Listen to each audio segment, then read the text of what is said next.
Dans le livre de Tanakh de Shmuel, Samuel Aleph, chapitre 15, Shmuel dit à Shaoul, au roi Shaoul, c'est moi qui, au nom de Dieu, t'a oint comme roi. Eh bien maintenant, j'ai un message à te transmettre de la part de Dieu. Que Dieu dit, Koam Hashem, Pakadeti, je me souviens ce que Amalek, la nation d'Amalek, a fait au peuple juif quand vous êtes sortis d'Égypte. Il est venu se battre contre vous. Le premier qui a eu l'audace de venir affronter et mettre en danger Am Israël. Dit Dieu, le temps est venu maintenant pour toi d'aller anéantir ce peuple. Dans le verset 4, Dalet, il nous dit, Vaishama Shaoul et Am, et Shaoul a ramassé, a réuni le peuple. Vaïfkidem batlaim. Il les a comptés à travers les moutons. Et combien? 200 000 hommes à pied et 100 000, et 10 000, Baseret Alafim et Ish Yehuda de la tribu de Yehuda. Rashi nous dit, c'est quoi cette affaire de ces moutons ici?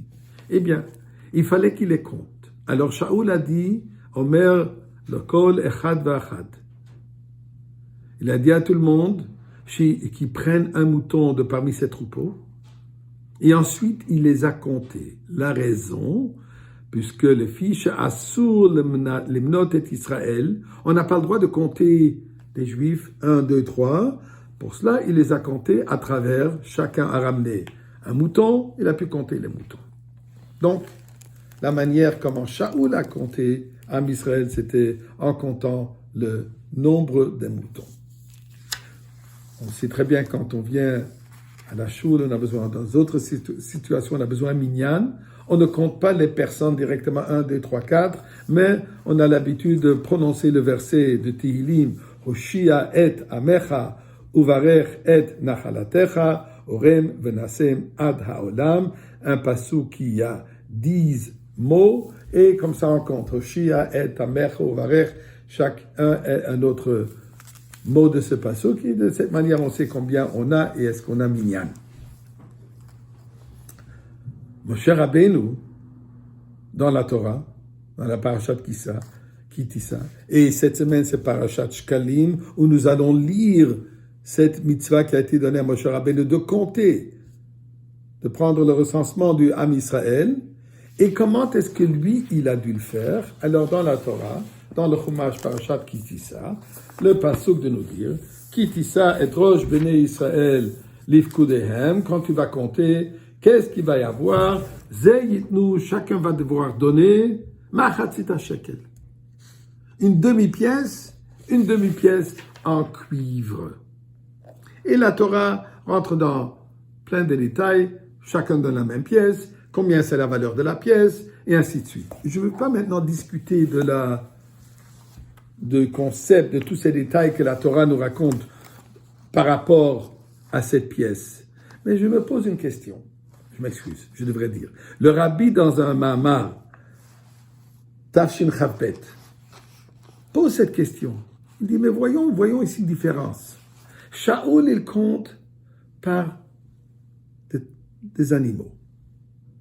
Donc, c'est ce qu'on appelle Chai, un objet vivant, un animal vivant. Minyan, on compte avec un verset de Tehillim. Pourquoi est-ce que Moshe Rabbeinu est appelé à nous compter par une pièce en cuivre? Une pièce qui a à peine une valeur. Non seulement, c'est une demi-pièce. Déjà, le cuivre n'a pas de grande valeur. Pourquoi la raison?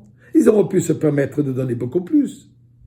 Prends un mouton. Pourquoi utiliser un objet qui n'a pas de vie, un objet minéral? Qu'on ne voit pas de vie, on ne voit pas de changement. Eh bien, c'est ça la raison, comme nous explique le Rabbi.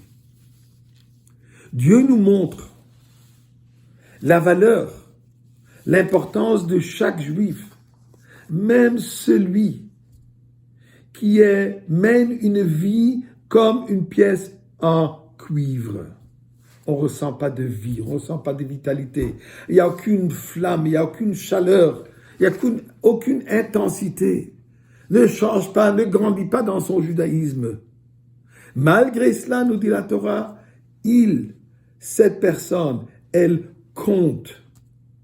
Et elle compte de la même manière que le plus grand tzaddik. Chacun compte pour une personne.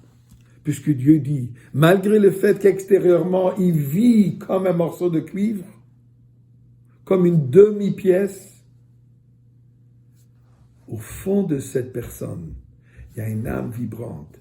Et notre devoir, c'est de lui montrer qu'elle compte parmi le peuple juif. Chaque individu compte. Et à nous de comprendre que chaque juif, chaque action individuelle compte, et c'est par cet individu-là, par cette une mitzvah-là, que nous allons mériter de tous se réunir dans le Beth